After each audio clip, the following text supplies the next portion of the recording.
Hello, this is Tom, aka Azarium, here for Star Frontiers Gamer and Tabletop Taproom. We have another Fanzine Friday, number 30, which means we are doing Frontier Explorer number 5. So here we are with summer 2013, the Frontier Explorer number 5. This was our second year producing the Frontier Explorer magazine. We were starting to feel like we were getting our feet underneath us with the magazine. We were slowly but surely recruiting other people to come along and help. And we're beginning to feel like we're doing all right with this magazine at this time. The great image here, it is called Landing Field. It's obviously a landing field up in the sky. You can see that in the full image. And I just love the guy out there with the little flags directing the ship in its landing. I thought that was cool. It's by Sergei Lesiuk. If I'm pronouncing it right, he's from Kiev, Ukraine, which, of course, has been in our minds lately because of the war in Ukraine. And the quote... this quote here is from Star to Star, the Mental Optics Rove. It's lifted out of a poem by Phyllis Wheatley. Phyllis Wheatley has the distinction of being the first African American published on the American continent. And so she lived in the 1700s and wrote poetry. And it's rather fascinating. I discovered her statue on Com Ave, and then it kind of led me to dig into who was this person that we're doing a statue to. So she's an interesting character, and I just like this quote about From Star to Star, and I thought that was great for the cover of this particular issue. The first article is a Versk Life and Song. Now this comes about because I had recovered an article written by Bradley McMillan from the Lost Internet. And so I reposted the material on the starfrontiers.us forums. It led to discussion. It was in the Core 4 project. And so it led to discussion. It led to more development of the Versk material culture. I just kind of collected all of the material and put it together into to this major article here, and I credited myself and Bradley McMillan with the writing credit. But in here you get this idea that developed out of this discussion sparked by Bradley about flicking emotions with the antenna. And this was really, I thought this was a really great idea. And song and dance. The crux of what Bradley had to say, he was talking about how the Versk breathe through the spiracles on the underside of their abdomen and not through their mouth. And it's their diaphragm basically moving air through these spiracles that causes this Versk song to come about. And so that sparked it, but it led to greater development. The solidarity dance, ideas of the solidarity dance were developed. And then I wrote this little piece of fiction here called The Versk in Two Worlds. And it's short, but it gives you a quick insight into the Versk mindset through a Versk who's out of place because he was orphaned and he was raised on another planet by humans. So he doesn't quite fit in human society because he's a Versk. And he doesn't really fit in Versk society because he wasn't raised there, and he began encountering Versk society late in life, and so it was using this character kind of gave an insight to the Versk mindset. That's a short little piece of fiction. Next up was The Ice Wolves of Alcazar by Eric Iggy Windsor. And it's another one of those, the ecology of. So it's an expansive article looking into this one creature. You get the discussion about them being raised in captivity, domestication, the stats, and GM notes on using them, and integrating them broadly into the frontier. Then there's an article on creating a plot hook laden backgrounds. I wrote this, and it was about not about writing really big backgrounds, but putting little hooks in there that we're going to tempt the game master to use that little, pull on that little thread out of your background and use it in a broader campaign, use it as a plot hook. And so it's a short 2-page article. It basically breaks down to, I've got a secret and I've got this friend. And so that's the crux of that. The next up was backgrounds, rooting the characters in the setting. So it was something I was really concerned with at the time. And also at the time when I wrote this, I was very much enamored with a Skilled Frontier, which is from Star Frontiersman number 9, if I remember correctly. And so I was very much into the Skilled Frontier. I have since moved back to, look, let's just go with the simplicity of Alpha Dawn. It's much easier for a pickup game. It's the Skilled Frontier is great. It's a little more granular, but sometimes it's confusing to people. And I've just decided, forget the confusion. Let's go with the simplicity. So I'm back to using Alpha Dawn. But so this is written from that perspective. It's still usable, but you have to recognize that some of these things in here reflect skills out of Skilled Frontier. So you adapt it as needed. But like, for instance, this Azarium, religious Azarium, and again, this is all about rooting the character to a particular place in the setting. So for the religious Azarium, you have Azarian society is dominated by the family of one, religion, which is headquartered on Hence in the Arax system. There's some resentment by Azarians from other colonies over the heavy-handedness of this organization. Choose one. A is 2 levels in theology and a +10 bonus for dealing with family of one clergy. Or B, the character keeps a miniature domesticated Wyval pet, see below, as a statement of defiance against the family of one. Now, the Wyval was something I created way back in Star Frontiersman number 17, I want to say. And it was actually, there it is, right there in the background. That would be Star Frontiersman 15. That cover right there. Star Frontiersman 15 had an article called The Opiate of the Alcazar, and I created some religions.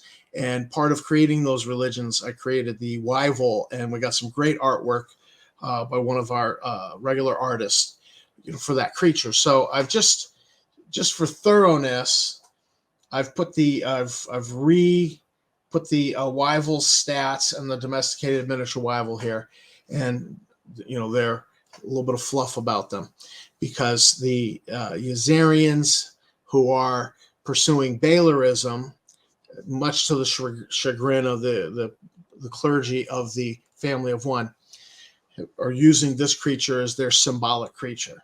And so they like to keep these creatures as a statement of defiance. But it also gives the player character an adventure pet, which is also a cool thing to have in game. So, and then, let's just take a look at one more here. Military boarding school. This background is usually for a human, but could apply to any of the races. Some families send their young children away to a boarding school, not college. Character gains +5 to LDR score, leadership score. So this was an idea like Virginia Military Institute. I just figured there's bound to be something like the Virginia Military Institute in setting. Maybe like Kidikik. That planet produces a lot of mercenaries. One of the megacorps there, that's all they do is mercenary companies. They provide mercenary companies to the highest bidder. So, it seems to me like the Kidikik Military Institute, the KMI, would be a thing. And so, you could say that your character was educated on Kidikik and went to the KMI. And, so these are all about, you get a little something extra for the character, but you're forced to root them into a particular background within the setting was the idea for these. Crafting RPG quests. This article was about, at the time, there was discussion about puzzles and riddles and quests going on the net, and for RPG, for D&D. And I was actually playing a substantial amount of D&D and EverQuest, the massively multiplayer online role-playing game. And one of the quests in EverQuest was EverQuest 2, it was kill 10 rats. And I always thought it was one of the dumbest quests ever. Because this is certainly not a quest you would do in a tabletop RPG. Just go out and grind out killing 10 rats. Let's go kill 10 wyverns. It was just not something you would do. And so I began to do this in-depth study of quests and how you would do a quest in a RPG, tabletop RPG. So you have a discussion here of the hero and his desire, the MacGuffin, the journey, structuring the journey, the Dark Lord. The Dark Lord is what you think it is. It's Sauron from Lord of the Rings, or Darth Vader from Star Wars, or later on the Emperor Palpatine. A lot of quests benefit from having a Dark Lord. It's that big bad that you got to take down. It's, Jabba the Hutt functions as a Dark Lord a little bit there in Return of the Jedi. But it's the big bad you got to deal with.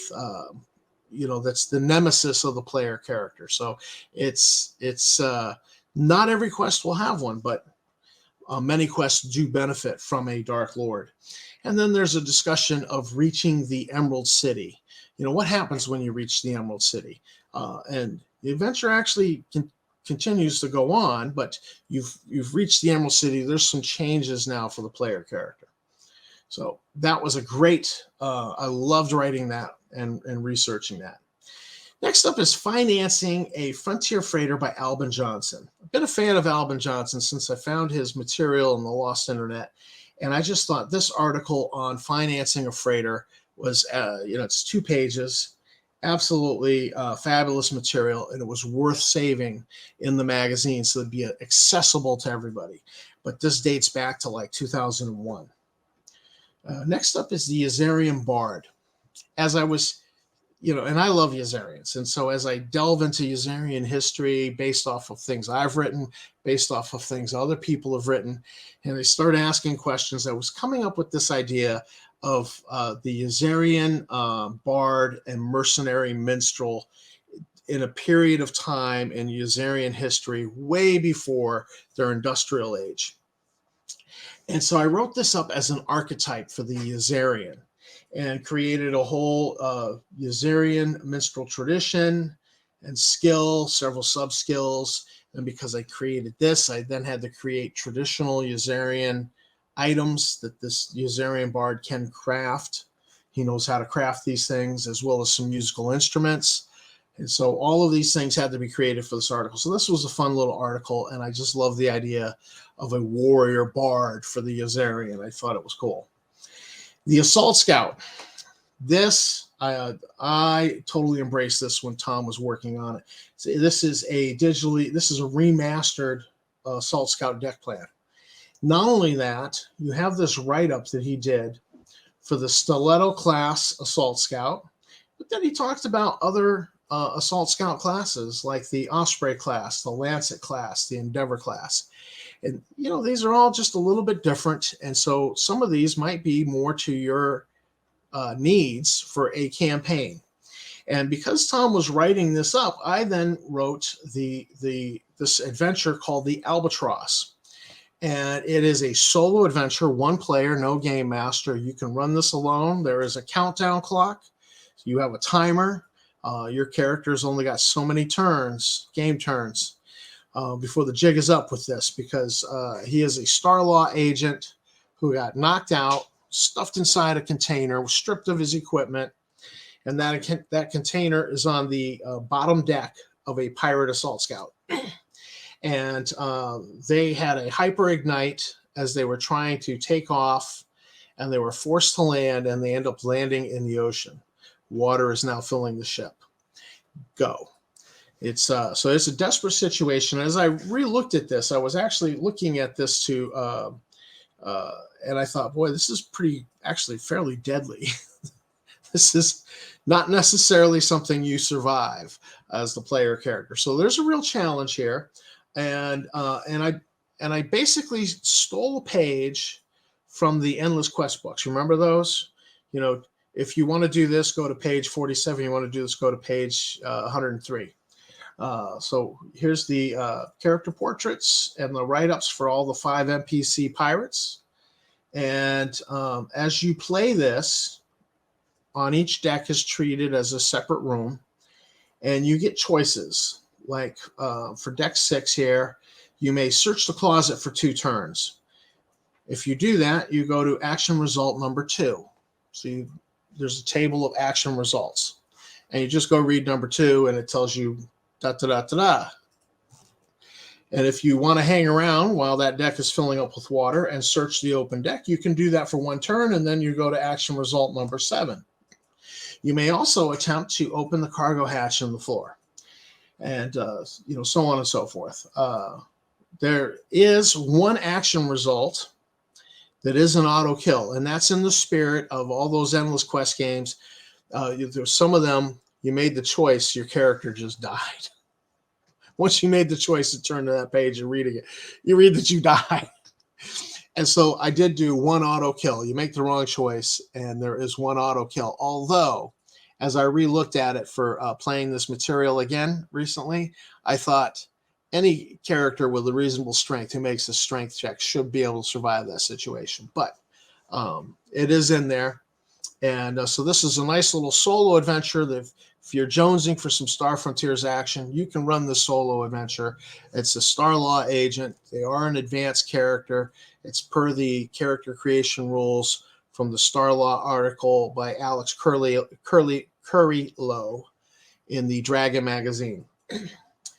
And so then next up we have a Nighthawk scenario written by Tom Stevens.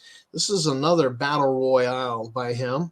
It's because you have the Task Force Prengular in all its glory from Nighthawk's rulebook, and a suitable fleet of Southar ships. So it is a big battle, 2 pages of information on it here. And then Oni Senda Corporation by Roy Krisman and Indy. I don't know Indy's name. This was material found in the Lost Internet, and I just thought it was great. We expanded on it a little bit, but we just thought this was great. I love the idea of knockoff equipment and knockoff weapons, cheap knockoffs that not as good as the real deal, the real McCoy. So they, these weapons could jam, they could break, so on and so forth. And then Tom Stevens did up, I loved this. He did up these where you have the real Megacorp logo, like Merco, and then you have the knockoff Megacorp logo, Morco, Pan Galaxy versus Pan Galactic. And these logos were taken right out of Zeb's guide. Down here you have Steel, Streel, and Streel. 2 of them are knockoffs. So we had a lot of fun with this, and I just love the idea of this, especially if the players are looting weapons and they end up with one of these cheap knockoffs and it jams on them. Too bad. It becomes a complication in the game. I like that. Then one more blast from the past. This was a whole bunch of equipment I found in the Lost Internet archive, and I just grouped it all together into this one article. In particular here, my favorites are the Solve Away grenade. I thought that was really cool. And then this illustration of a Versk submachine gun. I mean, with the Versk handles here for his hands. That was really cool. And then next up we have Riddle Me This and Puzzle Me That. Like I said, there've been a lot of discussion about riddles and puzzles and RPGs with a bent towards specifically D&D type games. So this was guidelines for a good puzzle. This was a view towards using this in Star Frontiers, using riddles, working them into the game, and then a major prop piece here, building and using a puzzle for Star Frontiers. This was a major prop piece. It could be something that would drive the campaign. And it was very much more of an Indiana Jones style of archaeological driven type of thing. And then last, not last, but second to last, we have dealing with power creep. Power creep's a problem in an RPG. A lot of RPGs have it, in particular in Star Frontiers, when the characters are pretty advanced in skill. By that time, they've also probably got the best weapons, probably have a starship. They have a lot of firepower at their disposal. And so this was a discussion about handling power creep, what you could do about it, approaches to it. And then lastly, you have To Live and Die in Starlight, which was a piece of fiction written by William J. Wilson. And then after that, we get Grimm's Guide to Intergalactic Conquest, lesson number 5, communication. So there's a fun little comic there from AZ Gamer, Scott Mulder. And that was a fun one. So here you have issue 5, 2013, our second year doing the Frontier Explorer. We had a lot of blast from the past kind of material that I must have spent a whole weekend just digging, crawling through the dusty innards of the lost internet, through the Wayback Machine, and finding all that material and being like, this is so cool. This is so cool. This stuff should be preserved for everybody. So we put it in the magazine to preserve it. This is Tom from Tabletop Taproom and Star Frontiers Gamer with another another Fanzine Friday. Thanks for watching my video. If you're a subscriber, thanks for subscribing. I appreciate that. If you haven't, please hit the subscribe and bell icon. Help me build the channel, especially if you enjoy what I'm doing. And I will see you in the Frontier.